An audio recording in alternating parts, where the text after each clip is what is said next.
Jeff Gordon is widely considered to be one of the greatest NASCAR drivers of all time. His 93 wins and 4 championships currently sit him 4th in both respective categories, and he was one of the key faces of the sport when NASCAR started to boom in the 1990s. Although he was relatively young, he was able to keep up with the respected veterans such as Dale Earnhardt Sr. and Rusty Wallace, and he would prove his skill by winning his first championship in 1995, just 2 years after beginning his full-time Cup Series career. From there, Gordon would win the 1997, 1998, and 2001 championships, and would accumulate 58 wins. Even though he would go on to win 35 more races, he would not score another championship, but there were times when Gordon got extremely close, such as the 2007 season where Gordon finished second in points, only 67 points behind his teammate Jimmy Johnson. However, one of the most infamous seasons where Jeff Gordon would be in contention for the title would be the 2014 NASCAR Sprint Cup Series season, for the sheer reason of what could have been. This is the heartbreaking story of how Jeff Gordon lost a 5th potential NASCAR championship.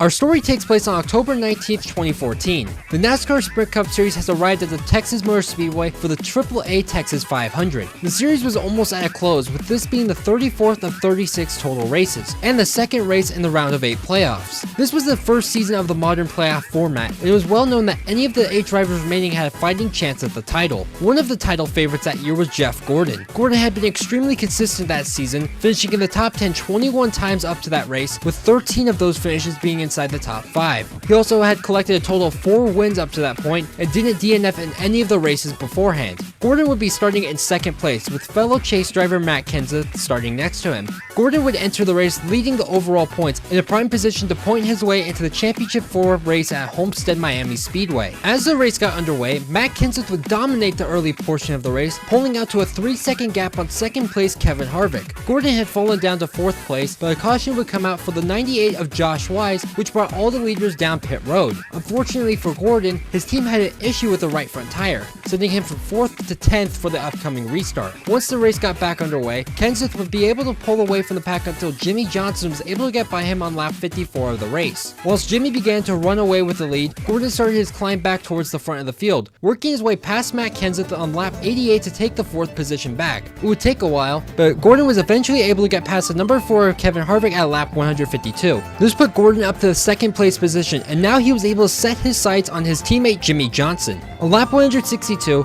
the points update showed that Gordon had a 17-point gap on 5th place Denny Hamlin. The number 24 was extremely fast and was able to keep up with the number 48 of Jimmy Johnson. Just when Gordon began to run down Jimmy, the second caution of the day would come out on lap 175 for debris, bringing all the leaders down pit road once again. The top 2 would remain the same, with Johnson's crew being able to beat the number 24 team off pit road. They would restart on lap 183, and Johnson was able to retain the lead until lap 205 when the 3rd caution would come out for a tire carcass that came off of Kyle Busch's number 18. The field would come down pit road once again, with Johnson's crew yet again being able to come out in front, but Matt Kenseth would leapfrog 2 spots ahead to 2nd place, dropping Gordon to 3rd for the restart. They would restart on lap 211, and 6 laps later, Gordon was able to take the lead from Johnson. There would be a lot more caution, so let's fast forward to 73 laps to go. Gordon is battling the number 2 of Brad Keselowski for the lead. Keselowski had stayed out on a previous caution to assume the lead, and now Gordon had been able to close the gap between himself and Brad. They would swap the lead multiple times before Gordon would finally get by Brad with 59 laps to go. Another caution would come out 9 laps later when AJ Allmendinger had an issue and almost took out Matt Kenseth. And once again, all the cars came down pit road, with Johnson once again beating all the cars out of the pits to take the lead. Let's skip ahead to 9 laps to go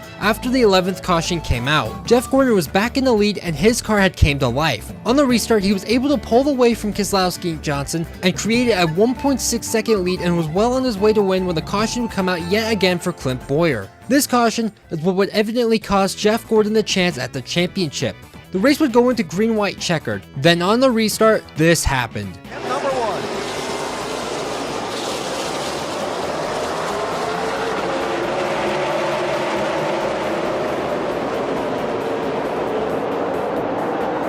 Contact Gordon and Keselowski. Coming outside also. Keselowski to the outside of Johnson for the race lead. All clear. Jeff Gordon may have a flat tire. Yeah, he does. Gordon spinning, turn 4. We're spinning Caution here. is out. We'll have another attempt at a green white checker. The contact with Brad cut his tire and sent him spinning out in turn 3. This contact would send him from sitting well inside the championship 4 to now being tied with Matt Kenseth for the 4th and final spot. Jimmy Johnson would go on to win the race over Keselowski and Kevin Harvick, and Gordon would be credited with a 29th place finish. He wasn't happy with Keselowski and parked right next to him on pit road to confront him, and this would lead to one of, if not the most famous fight in NASCAR history.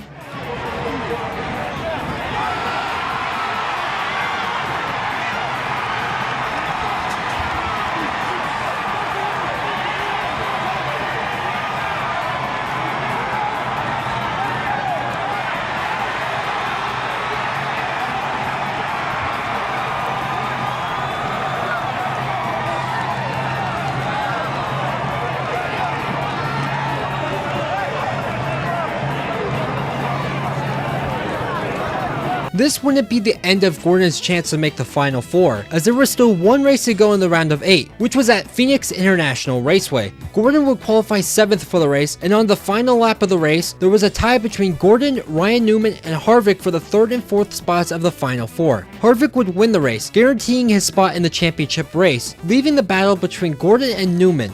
Gordon would finish 2nd, meaning that if the race ended in a tie, he would be the one to move on to the next round. However, Newman would do the unthinkable in the final corner of the race. Checkered flag at Phoenix for Kevin Harvick.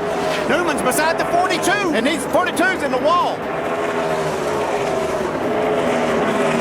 Clear. Checkered flag. Checkered flag. Ryan Newman is going to get in with that move on the last lap. Gordon's championship dreams were over. With that move, Newman was now marked 1 point ahead of Gordon and would be the last man to contend for the championship. This was heartbreaking to the number 24 team, as they thought that they were going to be the ones racing for the title, but they would end up being the odd man out. To add salt to the wound, Gordon would go to Homestead the next week and qualify on pole position, showing that the team had the speed to contend for the championship. The Texas race shows that nothing is finalized until the checkered flag waves and the race is over, as an entire season can be changed forever in just a few seconds. It's also worth noting that if the format hadn't been changed, Gordon would have won his 7th and final NASCAR championship, tying the likes of Richard Petty and Dale Earnhardt Sr. But that's not what happened, and the 2014 season is forever remembered as being one of the biggest what-ifs in NASCAR history.